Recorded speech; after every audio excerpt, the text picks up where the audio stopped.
Did you know the price on a car's window sticker is actually the smallest number in the whole deal? Here's what nobody shows you at the showroom.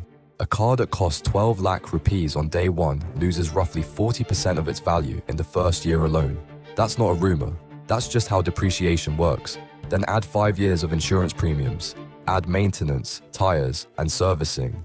Add the compounded interest on your car loan, which quietly inflates your total repayment by lakhs. And add the opportunity cost of your down payment, because that money sitting in an index fund would have been working for you instead. Run all of that math and a reasonable car purchase lands at roughly 2 to 2.5 times the sticker price. So why does nobody panic? Because the industry figured out the trick decades ago. Show people the monthly EMI. It's the only version of this cost that sounds totally fine. The full number was always there. They just made sure you never added it up.